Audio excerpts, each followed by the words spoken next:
준호야, 오늘은 정말 좋은 날씨네. 얼마나 오랜만에 둘이 산에 올라가는지 몰라. 그렇게 말하며 등산화 끈을 동여매던 내 마음은 한껏 들떠 있었습니다. 예순을 넘긴 나이에도 이렇게 설렐 수 있다니. 아들 준호와 단둘이 나서는 산행이라니 정말 언제적 일인지 기억도 나지 않았거든요. 아침 7시 우리는 도심에서 1시간 거리에 있는 청계산으로 향했습니다. 차 안에서 준호는 평소보다 말수가 적었지만 그저 일 때문에 피곤한가 보다 싶었어요. 34살 한창 바쁠 나이잖아요. 회사 일로 스트레스도 많을 테고 말이죠. 아빠, 오늘 날씨 정말 좋네요. 준호가 운전대를 잡고 말했을 때 그 목소리엔 평소의 다정함이 있었습니다. 창밖으로 보이는 맑은 하늘과 어울려서 더욱 기분이 좋았어요. 나는 조수석에서 물병과 김밥을 챙겨 넣은 배낭을 다시 한번 점검했습니다. 오랜만에 아들과 함께하는 시간이니까 모든 게 완벽했으면 좋겠거든요.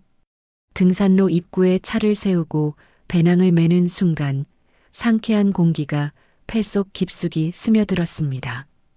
소량기와 흙냄새가 뒤섞인 그 냄새를 맡으니 교직에서 은퇴한 지 2년이 지났지만 아직도 이런 여유를 누릴 수 있다는 게 감사했어요.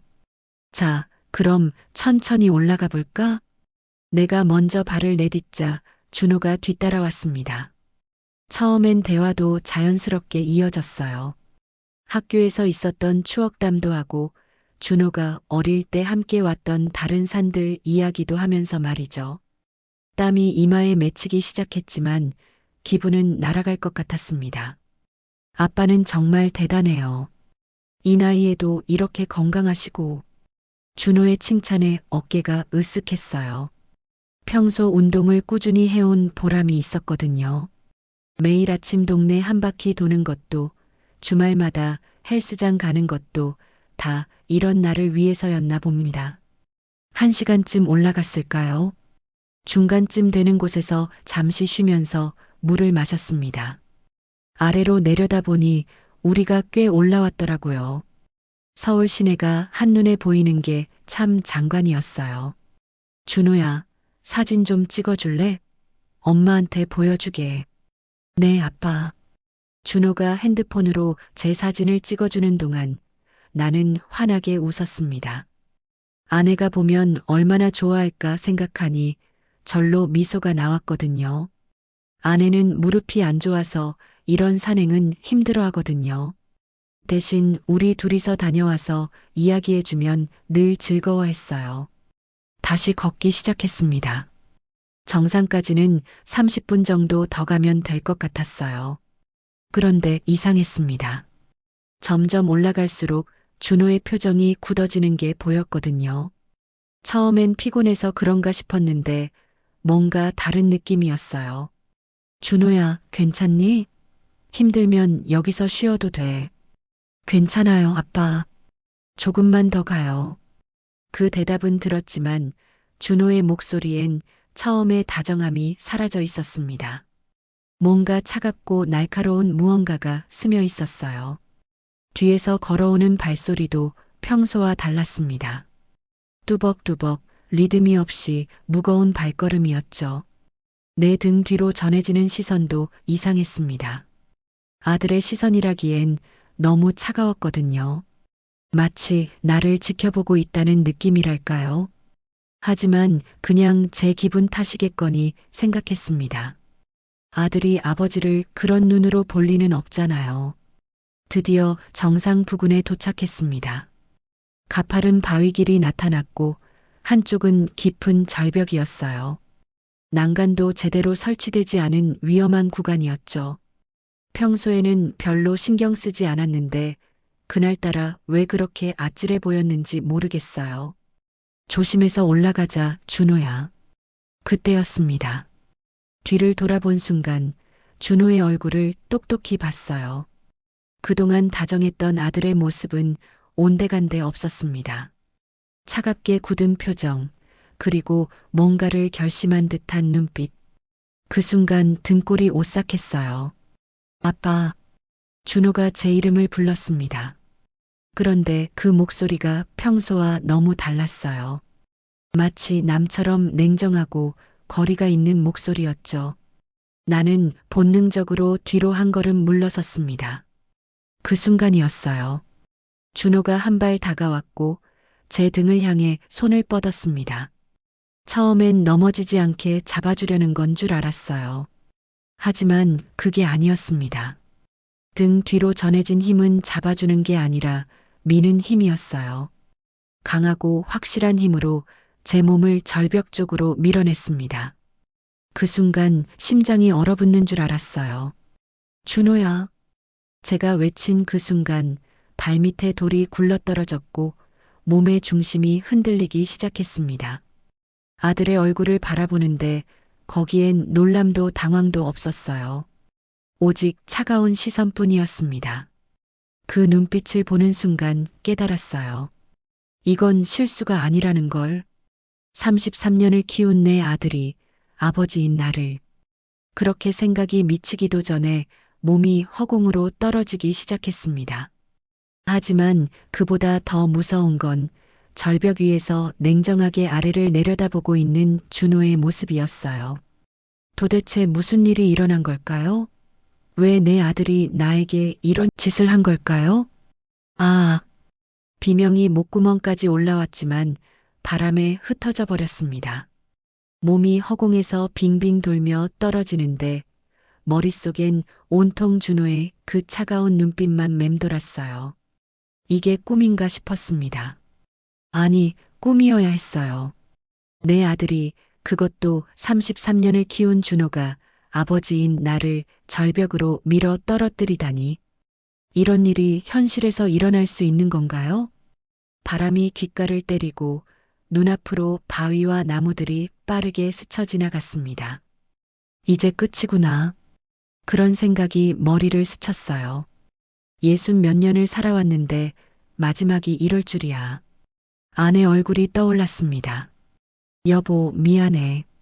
산에 간다고 했는데 이렇게. 그런데 그 순간이었어요. 쿵. 몸이 뭔가 딱딱한 곳에 부딪혔습니다. 바위였어요. 절벽 중간쯤에 있는 작은 선반 같은 바위에 몸이 걸린 거였죠. 등과 옆구리에 극심한 통증이 몰려왔지만 그래도 살았습니다. 살아 있었어요. 하, 하. 숨을 쉴 때마다 갈비뼈가 부러진 것처럼 찌릿했습니다. 오른쪽 팔도 제대로 움직이지 않았고 이마에서는 따뜻한 게 흘러내렸어요.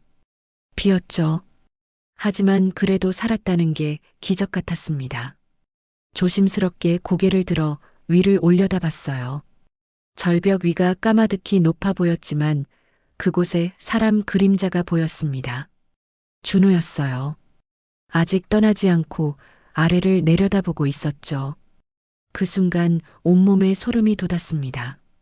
준호의 표정을 정확히 볼 수는 없었지만 그 자세에서 느껴지는 건 냉정함이었어요. 당황하거나 놀라는 기색이 전혀 없었습니다. 마치 예상했던 일이라는 듯이 차분하게 아래를 확인하고 있는 것 같았어요. 들키면 안 된다.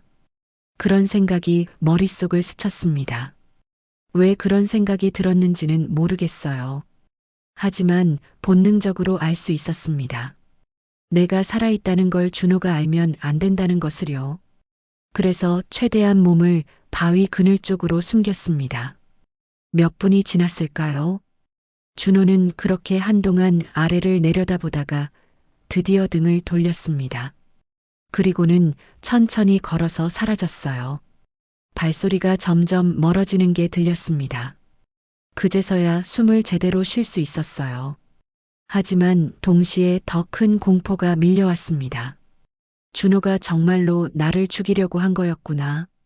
실수가 아니었구나. 왜 그랬을까? 작은 목소리로 중얼거렸지만 바람만 대답해 줄 뿐이었어요. 도대체 무슨 일이 있었던 걸까요? 준호에게 무슨 일이 생긴 걸까요? 아니면 제가 모르는 어떤 이유가 있는 건가요? 하지만 지금은 그런 걸 생각할 때가 아니었습니다. 우선 여기서 벗어나야 했어요. 바위 선반은 생각보다 좁았고 잘못하면 다시 떨어질 수도 있었거든요. 천천히 주위를 살펴봤습니다. 다행히 절벽 옆으로 완만한 비탈길이 보였어요. 위험하긴 하지만 조심스럽게 기어서 내려갈 수 있을 것 같았습니다. 온몸이 아팠지만 달리 방법이 없었어요. 으악! 몸을 움직일 때마다 갈비뼈에서 전해지는 고통이 눈물나게 아팠습니다. 하지만 참아야 했어요. 여기 이대로 있을 수는 없었거든요. 한 발 한 발 조심스럽게 바위를 붙잡고 내려갔습니다. 손가락 끝이 까져서 피가 났지만 신경 쓸 겨를이 없었어요. 그냥 살아서 내려가는 것만 생각했습니다. 중간중간 쉬면서 내려가는데 자꾸 준호의 얼굴이 떠올랐어요. 어렸을 때 준호 말이에요. 유치원에서 돌아와서 아빠 하고 달려와 안기던 그 따뜻한 아이가 어떻게 아버지를 절벽으로 밀어뜨릴 수 있었을까요? 엄마. 갑자기 아내가 그리워졌습니다. 지금쯤 집에서 점심 준비를 하고 있겠죠. 우리가 돌아오면 맛있는 걸 해주겠다고 했는데, 이제 어떻게 해야 할까요? 준호가 뭐라고 말할까요? 설마 아버지가 실족해서 떨어졌다고 할 건가요? 1시간쯤 걸려서 드디어 평지에 도착했습니다. 산 아래 작은 마을이었어요. 다리에 힘이 풀려서 주저앉았습니다. 이제야 살았다는 실감이 났어요. 하지만 문제는 지금부터였습니다. 어디로 가야 할까요? 집으로 돌아가면 준호와 마주쳐야 하는데 그럼 어떻게 될까요? 경찰서에 신고해야 하나요? 하지만 누가 믿어주겠어요. 아들이 아버지를 죽이려 했다는 말을요. 마을길을 걷는데 온몸이 휘청거렸습니다. 아드레날린이 떨어지니까 온몸에 아픔이 몰려왔어요. 특히 머리가 어찌랬습니다. 이마에서 흘린 피도 많았고요. 아저씨, 괜찮으세요? 뒤에서 누군가 목소리가 들렸어요. 돌아보니 50대 후반쯤 되어 보이는 남자가 걱정스러운 표정으로 저를 보고 있었습니다. 아, 네. 괜찮습니다. 그냥 그 말을 끝까지 하지 못하고 쓰러졌습니다. 의식이 흐려지면서 마지막으로 들린 건 그 남자가 다급하게 누군가를 부르는 소리였어요. 정신을 잃기 직전 마지막 생각은 이것이었습니다. 준호는 지금 집에서 뭘 하고 있을까? 아버지가 죽었다고 생각하고 있을까? 그리고 더 무서운 건 그 다음이었어요. 만약 제가 살아있다는 걸 준호가 알게 되면 어떻게 될까요? 물. 목이 타는 것 같았습니다. 눈을 뜨려고 하니 눈꺼풀이 납덩이처럼 무거웠어요. 어디선가 국물 끓는 소리와 함께 구수한 냄새가 코끝을 스쳤습니다. 여기가 어디지? 천장이 낡은 나무로 되어 있고 벽지도 오래된 것 같았어요. 집 냄새가 아니었습니다. 그런데 이상하게 따뜻하고 포근한 느낌이었어요. 정신 차리셨군요. 옆에서 들려온 목소리에 깜짝 놀라 고개를 돌렸습니다. 50대 후반쯤 되어 보이는 남자가 의자에 앉아 저를 내려다보고 있었어요. 인상은 좀 거칠어 보였지만 눈빛은 따뜻했습니다. 여기가 어디죠? 제 집입니다. 마을길에서 쓰러지신 걸 발견해서 모셔왔어요. 그제야 기억이 났습니다. 절벽에서 떨어진 일, 간신히 마을까지 내려온 일, 그리고 쓰러진 일까지. 온몸이 욱신거렸지만 그래도 살아있다는 게 실감났어요. 감사합니다. 이렇게 폐를 끼쳐서 아닙니다. 당연한 일이죠. 박재호라고 합니다. 재호 씨라고 하는 그 남자는 일어나더니 부엌 쪽으로 갔습니다. 잠시 후 따뜻한 국밥 한 그릇을 들고 왔어요. 김이 모락모락 피어오르는 게 얼마나 고마워 보였는지 몰라요. 우선 이것부터 드세요. 기운을 차리셔야죠. 국밥 냄새를 맡는 순간 갑자기 눈물이 왈칵 쏟아졌습니다. 왜 그랬는지 모르겠어요. 그냥 너무 고마웠고 동시에 너무 서러웠어요. 몇 시간 전까지만 해도 사랑하는 아들과 함께 행복하게 산에 올라갔는데 지금은 낯선 집에서 낯선 사람의 도움을 받고 있다니. 괜찮으세요? 재호 씨가 걱정스러운 목소리로 물었지만 저는 고개만 저었습니다. 뭐라고 설명해야 할지 모르겠었거든요. 아들이 아버지를 죽이려 했다고? 그런 말을 어떻게 할 수 있겠어요. 국밥을 한 숟갈 떠서 입에 넣는 순간 따뜻함이 온몸에 퍼졌습니다. 언제 이렇게 맛있는 국밥을 먹어봤나 싶을 정도로 간절한 맛이었어요. 아마 죽을 뻔했다가 살아남아서 그런 것 같았습니다. 천천히 드세요. 다 나으면 집에 연락이라도 드려야죠? 그 말에 손이 멈췄습니다. 집에 연락? 그러면 어떻게 될까요? 준호가 받으면 어쩌죠? 아니면 아내가 받으면? 아내에게 뭐라고 말해야 할까요? 아직 집에는 연락하지 마세요. 왜요? 가족분들이 걱정하실 텐데. 재호 씨의 당연한 질문에 어떻게 대답해야 할지 몰랐습니다. 그냥 고개를 저을 수밖에 없었어요. 그러자 재호 씨는 더 이상 묻지 않고 조용히 제가 밥을 먹는 걸 지켜봤습니다. 국밥 한 그릇을 다 먹고 나니 조금 기운이 났습니다. 그제야 주위를 제대로 둘러볼 수 있었어요. 작지만 깔끔하게 정리된 방이었습니다. 한쪽 구석에는 나무 조각들과 조각도들이 놓여 있었어요. 목공예를 하세요? 네. 그냥 취미로 하는 거지만요. 재호 씨가 나무 조각품 하나를 들어서 보여줬습니다. 새 한 마리를 조각한 건데 정말 살아있는 것처럼 정교했어요. 날개 깃털 하나하나까지 세심하게 표현되어 있었습니다. 정말 잘 만드셨네요. 감사합니다. 혼자 사니까 할 일이 없어서요. 혼자 산다는 말에 뭔가 동질감이 느껴졌습니다. 저도 지금 혼자라는 생각이 들었거든요. 집에는 아내와 준호가 있지만 정작 제가 의지할 수 있는 사람은 없는 것 같았어요. 그런데 정말 괜찮으세요? 상처가 꽤 심해 보였는데. 재호 씨가 제 이마를 가리켰습니다. 거울을 본 건 아니지만 아마 시커멓게 멍들었을 거예요. 갈비뼈도 부러진 것 같고 온몸이 욱신거렸습니다. 병원에 가셔야 하는 거 아니에요? 아니요, 괜찮습니다. 병원에 가면 기록이 남잖아요. 그러면 준호가 알 수도 있고, 아직은 아무도 제가 살아있다는 걸 모르는 게 좋을 것 같았습니다. 저녁 때가 되니까 재호 씨가 또 밥을 차려줬습니다. 간단한 찌개와 밑반찬들이었지만 혼자 사는 남자가 차린 것 치고는 정성스러웠어요. 아내 요리가 그리워지긴 했지만 지금 상황에서는 이것만으로도 충분히 감사했습니다. 재호 씨, 정말 고맙습니다. 이런 신세를 져서 별 말씀을요. 저도 혼자 사는 몸이라 외로웠는데 말동무가 생겨서 좋습니다. 그렇게 말하며 웃는 재호 씨를 보니까 마음이 따뜻해졌어요. 하지만 동시에 걱정도 됐습니다. 이렇게 좋은 사람에게 거짓말을 하고 있는 것 같아서요. 밤이 되자 재호 씨는 자기 방을 양보하고 거실에서 잤습니다. 저 혼자 방에 누워 있으니 온갖 생각이 다 들었어요. 준호는 지금 뭘 하고 있을까? 아내에게는 뭐라고 말했을까? 갑자기 핸드폰이 생각났습니다.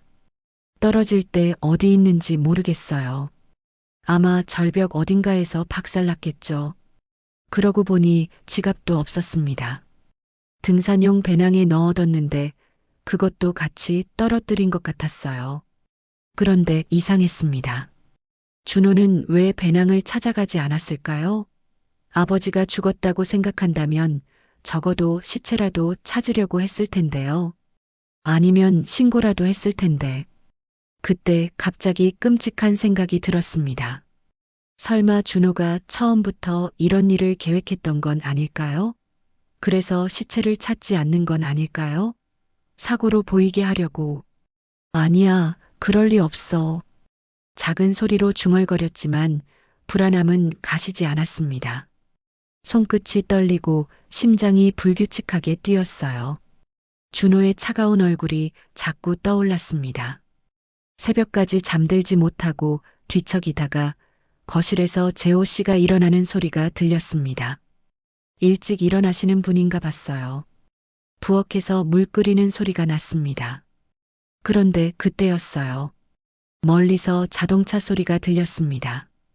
이 시간에 누가 올까 했는데 소리가 점점 가까워지다가 재호 씨 집 앞에서 멈췄어요. 문을 두드리는 소리가 들렸습니다. 재호 씨가 나가서 문을 여는 소리도 들렸고요. 그리고 들려온 목소리에 온몸이 굳었습니다. 안녕하세요. 혹시 이 근처에서 실종된 사람을 본 적 있으세요? 준호의 목소리였습니다.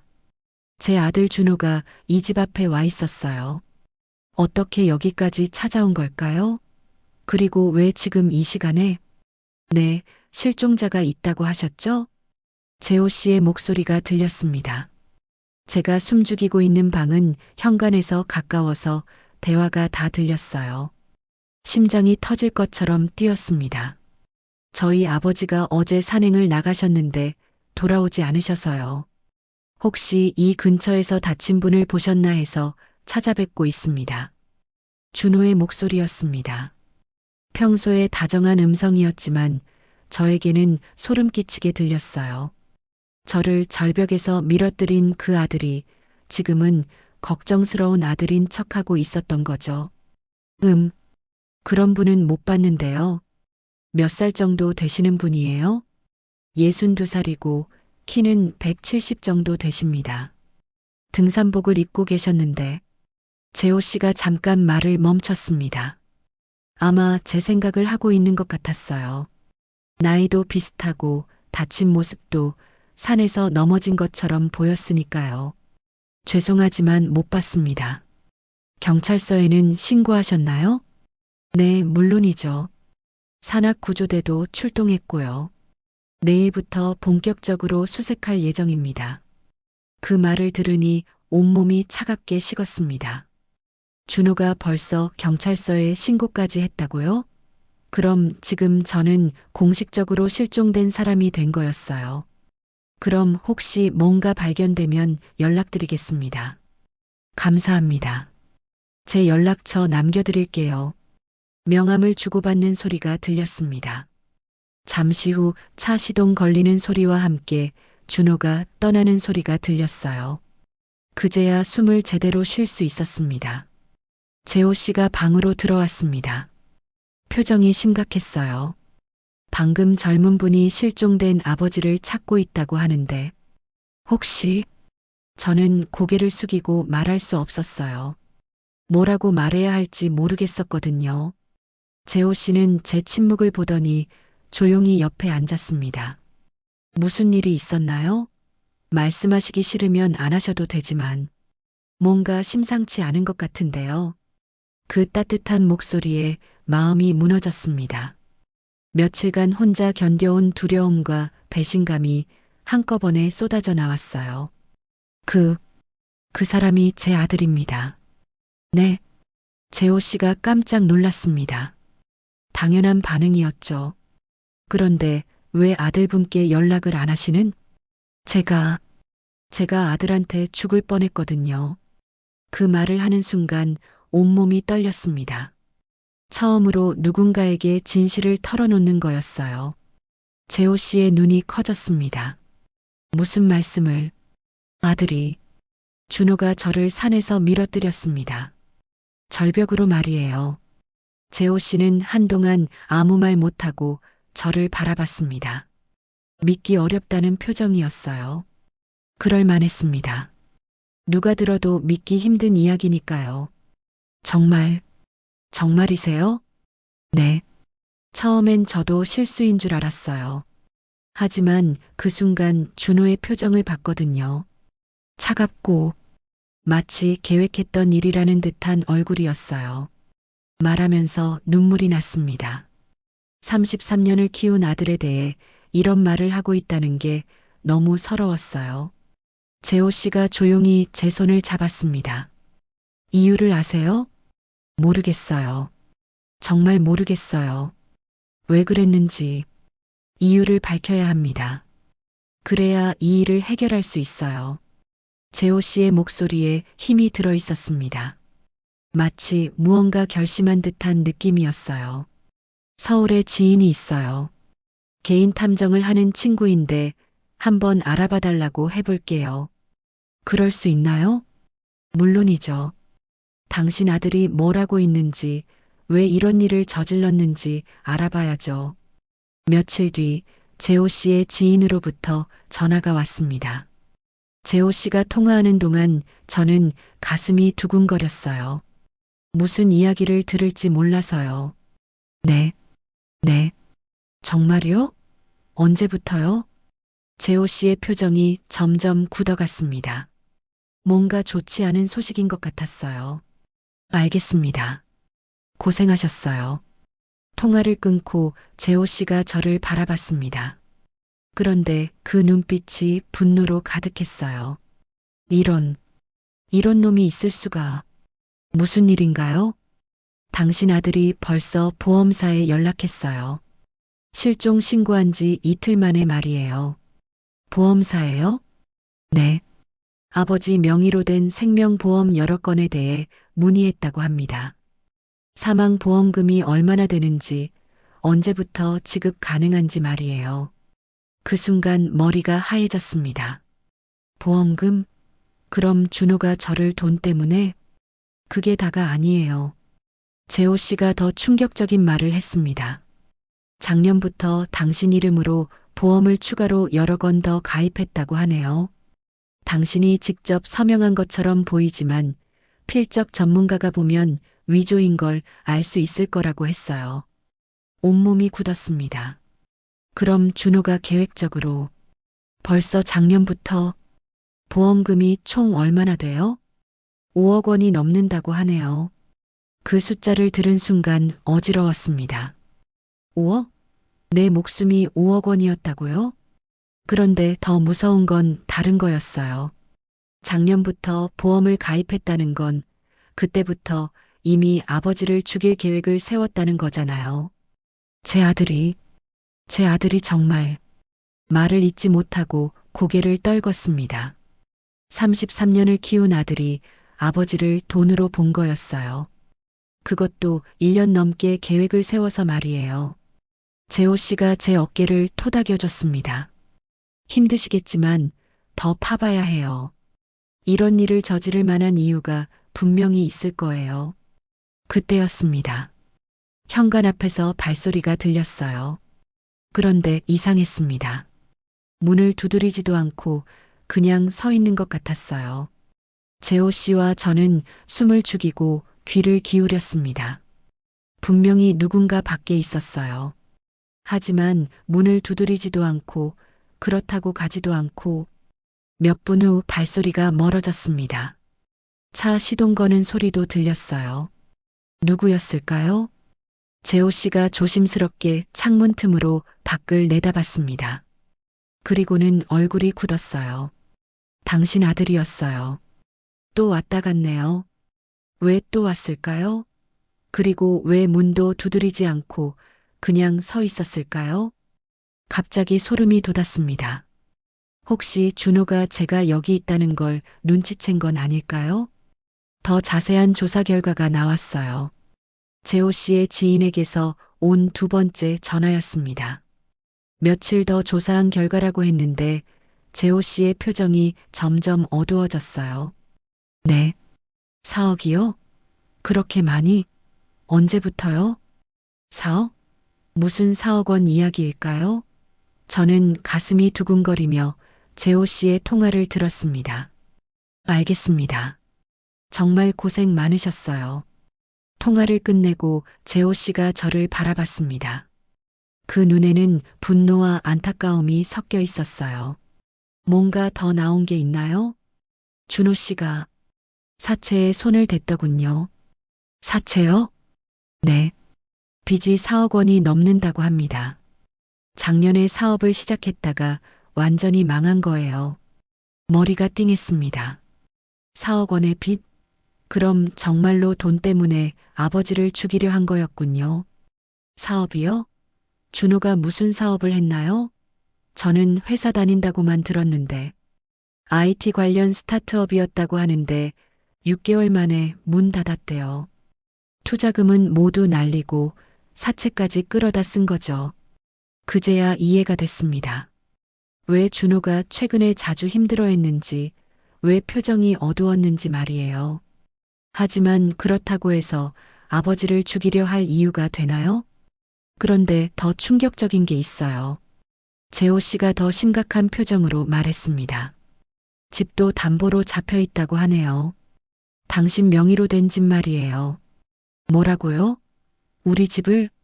네. 작년 말에 근저당이 설정되었다고 합니다. 당신 도장과 서명으로 말이에요. 온몸이 얼어붙었습니다. 우리 집까지? 그럼 아내는 알고 있을까요? 당신 부인께서는 모르실 거예요. 집 명의가 당신 이름이니까 당신 동의만 있으면 가능한 일이거든요. 아내 생각에 가슴이 아팠습니다. 남편은 실종됐다고 걱정하고 있을 텐데 집까지 담보로 잡혀 있다는 걸 모르고 있을 거예요. 그런데 이상한 점이 있어요. 뭐가요? 사채업자들이 준호 씨를 찾고 있다고 하는데 며칠 전부터 갑자기 연락이 안 된다고 하더군요. 마치 잠적한 것 같다고요. 잠적? 그럼 준호가 어디 갔다는 걸까요? 혹시 계획을 바꾼 건 아닐까요? 당신이 죽지 않았다는 걸 눈치채고 말이에요. 그 말에 소름이 돋았습니다. 맞아요. 준호가 어제 이 집 앞에 왔을 때도 이상했어요. 문을 두드리지도 않고 그냥 서 있다가 갔잖아요. 재호 씨, 혹시 준호가 제가 여기 있다는 걸 알고 있는 건 아닐까요? 글쎄요. 가능성은 있어요. 워낙 작은 마을이라서 소문이 빨리 퍼지거든요. 그때 갑자기 핸드폰 벨소리가 울렸습니다. 재호 씨의 핸드폰이었어요. 여보세요? 아, 김 형사님. 무슨 일이세요? 형사? 재호 씨가 누군가와 통화하는 동안 저는 불안했습니다. 혹시 저와 관련된 일일까요? 네, 알겠습니다. 아니에요, 못 받습니다. 네, 연락받으면 바로 알려드리겠어요. 통화를 끝내고 재호 씨가 심각한 표정으로 말했습니다. 경찰서에서 연락이 왔어요. 준호 씨가 실종됐다고 하네요. 실종이요? 네. 3일 전부터 집에도 안 들어오고 회사에도 안 나간다고 해요. 부인이 신고했다고 하네요. 아내가 신고했다고요? 그럼 아내는 남편과 아들이 둘 다 사라진 거라고 생각하고 있는 거군요. 그런데 이상해요. 왜 하필 지금 잠적했을까요? 재호 씨의 말이 맞았습니다. 너무 타이밍이 절묘했어요. 저를 죽이려다 실패한 직후에 사라진 거니까요. 혹시 다른 방법을 생각하고 있는 건 아닐까요? 다른 방법이요? 당신을 확실히 제거할 다른 방법 말이에요. 그 말에 온몸이 떨렸습니다. 준호가 어디서 저를 노리고 있다는 건가요? 해가 지고 밤이 되었습니다. 재호 씨는 걱정된다며 문과 창문을 모두 확인했어요. 저도 불안해서 잠이 오지 않았습니다. 그런데 새벽 2시쯤이었을까요? 밖에서 이상한 소리가 들렸어요. 무언가 긁는 소리 같았습니다. 재호 씨도 깨어 있었나 봐요. 거실에서 일어나는 소리가 들렸습니다. 뭔가 있는 것 같아요. 재호 씨가 작은 목소리로 말했습니다. 우리는 숨을 죽이고 밖의 소리에 귀를 기울였어요. 발소리였습니다. 집 주위를 빙빙 도는 것 같았어요. 마치 누군가 집을 살피고 있는 것 같았습니다. 경찰에 신고할까요? 아직은 확실하지 않으니까요. 그때 창문 쪽에서 소리가 났습니다. 누군가 창문을 살짝 건드린 것 같았어요. 재호 씨가 조심스럽게 창문 쪽으로 다가갔습니다. 그리고는 커튼 사이로 살짝 내다봤어요. 갑자기 재호 씨의 얼굴이 하얘졌습니다. 뭐가 보여요? 사람이 있어요.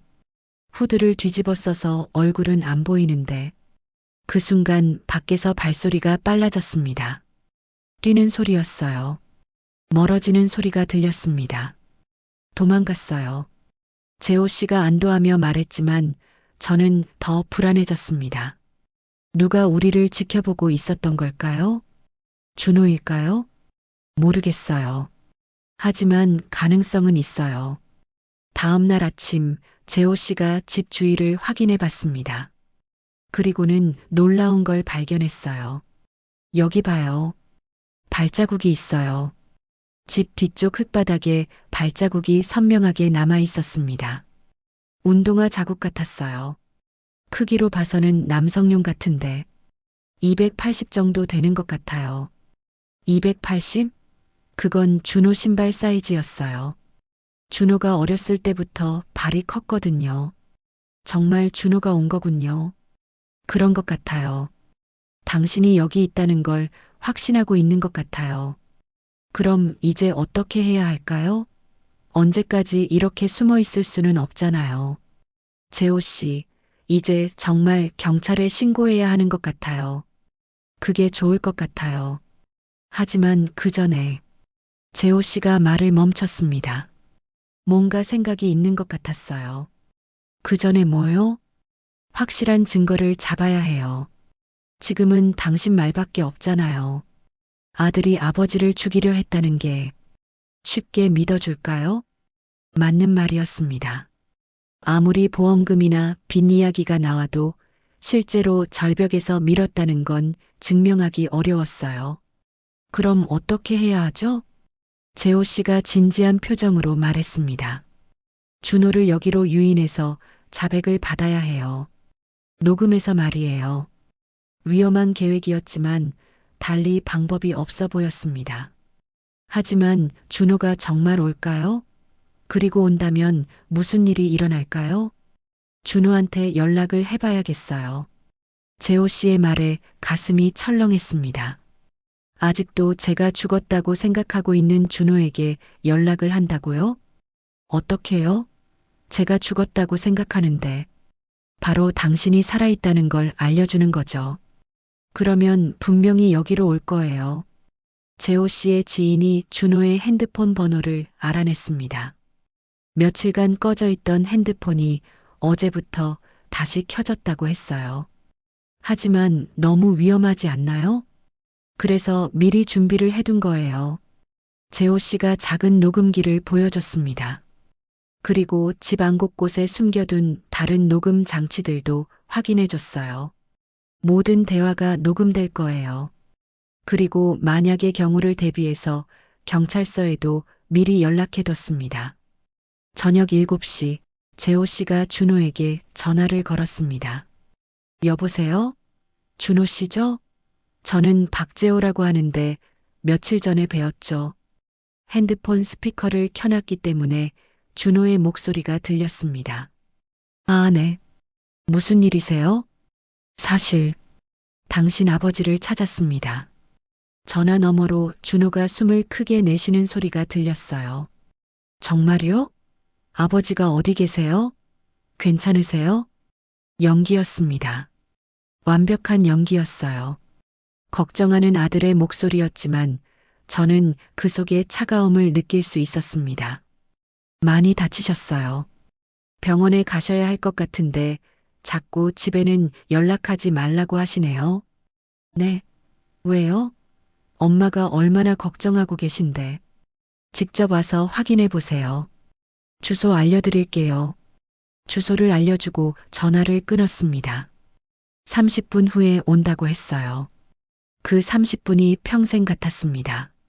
재호 씨는 녹음 장치들을 다시 한번 점검했고 저는 방에서 떨고 있었어요. 정말 괜찮을까요? 괜찮을 거예요. 제가 있잖아요. 하지만 재호 씨도 불안해 보였습니다. 손에 쥔 야구 방망이가 그걸 말해주고 있었어요. 드디어 차 소리가 들렸습니다. 문을 두드리는 소리도 들렸고요. 아버지, 저 준호예요. 목소리만 들으면 정말 걱정스러운 아들 같았어요. 하지만 저는 그 목소리 속에 숨겨진 다른 무언가를 느꼈습니다. 재호 씨가 문을 열었습니다. 어서 들어오세요. 준호가 들어왔습니다. 며칠 보지 못한 사이에 많이 야위어 보였어요. 눈 아래에는 다크서클이 있었고 옷차림도 평소와 달랐습니다. 아버지는 어디 계세요? 방에 계세요. 많이 다치셔서 움직이기 힘들어 하시는데. 그때 제가 방에서 나왔습니다. 준호와 눈이 마주치는 순간 시간이 멈춘 것 같았어요. 준호의 얼굴이 하얘졌습니다. 그리고 그 눈에는 놀라움이 아니라 당황함이 있었어요. 마치 죽어야 할 사람이 살아있어서 난처하다는 듯한 표정이었습니다. 아, 아버지? 응, 준호야. 저는 최대한 담담하게 대답했습니다. 하지만 속으로는 심장이 터질 것 같았어요. 어떻게 여기에? 준호가 말을 더듬었습니다. 평소의 차분함은 온데간데 없었어요. 산에서 떨어졌을 때 다행히 바위에 걸렸단다. 기적적으로 살아났지. 그렇구나. 정말 다행이야. 하지만 준호의 표정에는 다행이라는 감정이 전혀 보이지 않았어요. 오히려 더 곤란해 보였습니다. 그런데 준호야, 궁금한 게 있는데. 제가 말을 꺼내자 준호의 몸이 긴장했습니다. 뭐가요? 그날 산에서 너 왜 나를 밀었니? 그 순간 준호의 얼굴이 완전히 굳었습니다. 그리고 한참 후에야 입을 열었어요. 무슨 말씀이세요? 제가 아버지를 밀었다고요? 그래. 절벽으로 말이다. 그건 실수였어요. 제가 넘어질 뻔해서 아버지한테 손을 뻗었는데 거짓말이었습니다. 그날 준호의 눈빛을 봤는데 그건 실수가 아니었어요. 실수였다고? 그럼 왜 나를 찾지 않았니? 왜 바로 내려가 버렸어? 그건 아버지가 떨어지는 걸 보고 너무 놀라서 정신이 없었어요. 점점 말이 안 되고 있었습니다. 재호 씨도 그걸 느꼈나 봐요. 조용히 핸드폰을 만지작거리고 있었습니다. 준호야, 솔직히 말해봐. 보험금 때문이지? 그 말에 준호의 눈이 커졌습니다. 보험금이요? 무슨 5억 원. 내 명의로 가입한 보험금 말이야. 내가 작년에 내 서명을 위조해서 가입한 거 말이다. 준호가 완전히 말문이 막혔습니다. 그리고 그 순간 재호 씨의 핸드폰에서 소리가 났습니다. 여자 목소리였어요. 아직 전화가 연결되어 있었던 거죠. 오빠 언제 와? 보험금 언제 나온다고 했어? 준호가 깜짝 놀라며 핸드폰을 확인했습니다. 통화 중이었어요. 재호 씨가 몰래 누군가에게 전화를 걸어놓은 거였죠. 서연아, 지금 통화 중이야. 준호가 다급하게 말했지만 이미 늦었어요. 무슨 통화? 아버지 일은 확실히 끝난 거야? 이번에도 아버지 때처럼 잘 될 거야? 그 말을 듣는 순간 온몸이 얼어붙었습니다. 아버지 때라고? 그럼 이전에도.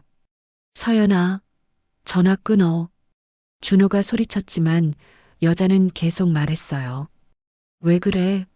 어차피 다 끝난 일인데. 첫 번째는 계단에서 밀고, 이번에는 절벽에서 밀고. 준호가 급하게 전화를 끊었습니다. 하지만 이미 모든 게 녹음되었어요. 그때야 준호가 상황을 파악한 것 같았습니다. 우리가 모든 걸 알고 있다는 것, 그리고 모든 대화가 녹음되고 있다는 것을 말이에요. 아버지, 이건 준호의 목소리가 떨렸습니다. 이제는 변명할 수도 없는 상황이었죠. 준호야, 너 아버지를 2번이나 죽이려 한 거니?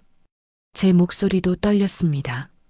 첫 번째라는 말이 무슨 뜻인지 알 것 같았거든요. 작년에 아버지가 계단에서 넘어져서 다친 적이 있었어요. 그때는 정말 실수인 줄 알았는데 준호가 고개를 떨궜습니다. 그리고 한참 후에 작은 목소리로 말했어요. 죄송해요. 아버지, 인정했습니다. 드디어 진실을 인정한 거였어요. 하지만 그 순간 준호의 눈빛이 다시 차갑게 변했습니다. 그리고 갑자기 일어나더니 문 쪽으로 달려갔어요. 잡아. 재호 씨가 소리쳤지만 준호가 더 빨랐습니다. 문을 열고 뛰쳐나가려는 순간이었어요. 밖에서 사이렌 소리가 들렸습니다. 경찰차였어요. 재호 씨가 미리 연락해뒀던 거였죠. 준호가 멈칫했습니다. 이제 정말로 끝이었어요. 준호야, 이제 그만해. 경찰차 불빛이 집 앞을 환하게 비쳤습니다. 준호는 문 앞에서 멈춰서서 어깨가 떨리고 있었어요. 도망칠 곳은 없었습니다. 경찰관들이 들어왔습니다. 재호 씨가 미리 상황을 설명해뒀던 모양이에요. 녹음기들을 확인하고 방금 전 통화 내용도 들어봤습니다. 이도현 씨가 맞으시죠?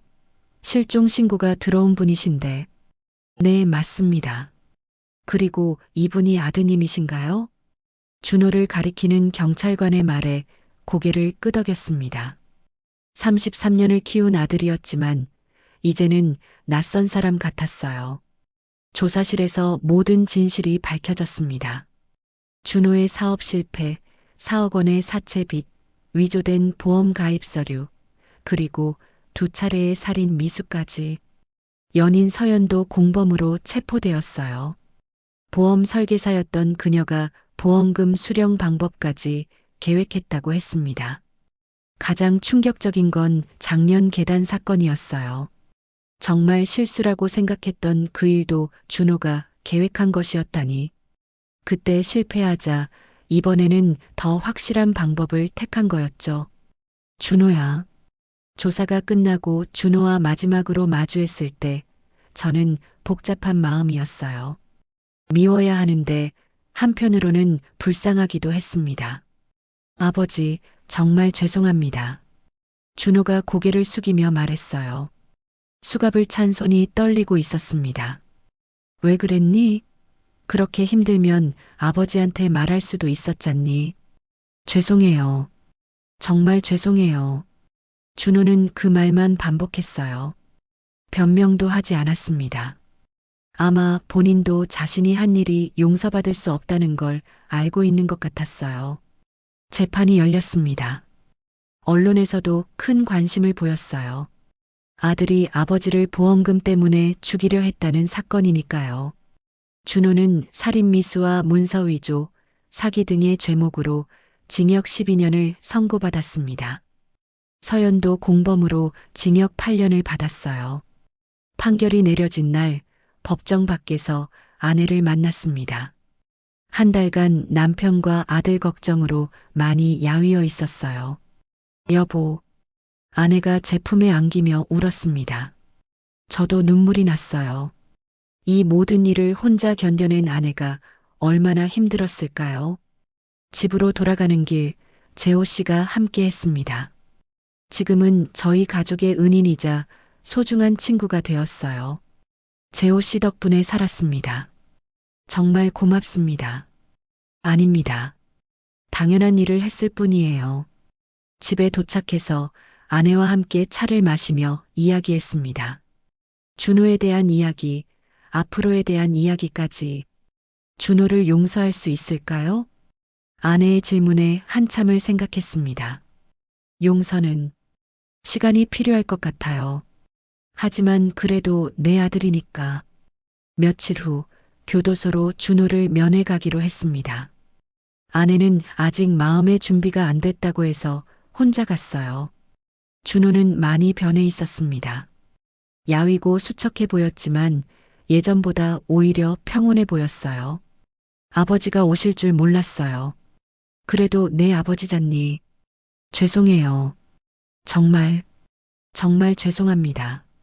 준호가 눈물을 흘렸습니다. 그 모습을 보니 어렸을 때 잘못을 하고 우는 준호가 떠올랐어요. 준호야, 아버지도 미안하다. 네, 내가 그렇게 힘들어하는데 몰랐으니까. 더 관심을 가졌어야 했는데. 물론 준호가 한 일이 용서되는 건 아니에요. 하지만 그래도 아버지로서 책임감을 느꼈습니다. 아버지, 12년이 짧지 않지만 그 시간 동안 진짜로 뉘우치고 새 사람이 되어라. 아버지는 기다리고 있을게. 집으로 돌아오는 길에 재호 씨 집에 들렀습니다. 요즘 자주 놀러 가는데 혼자 사는 재호 씨가 외로워 보여서요. 어떻게 다녀오셨어요? 힘들었지만 그래도 다행이었어요. 준호가 진심으로 뉘우치고 있는 것 같아서요. 재호 씨가 차를 내주며 말했습니다. 사람은 실수할 수 있어요. 중요한 건 그 실수를 어떻게 바로잡느냐죠. 그 말이 마음에 와닿았어요. 준호도 언젠가는 이 실수를 바로잡을 수 있을 거라고 믿고 싶었습니다. 지금은 아내와 함께 평범한 일상을 살고 있습니다. 가끔 준호 생각이 나서 마음이 아프지만 그래도 살아있다는 게 감사해요. 재호 씨와도 자주 만나서 산행도 하고 목공예도 배우고 있어요. 어려운 일을 함께 겪으면서 진짜 친구가 된 것 같습니다. 그날 절벽에서 떨어질 때는 정말 끝이라고 생각했어요. 하지만 기적적으로 살아났고 좋은 사람들을 만났습니다. 그리고 무엇보다 진실을 밝힐 수 있었어요. 12년 후 준호가 출소할 때까지 기다릴 생각입니다.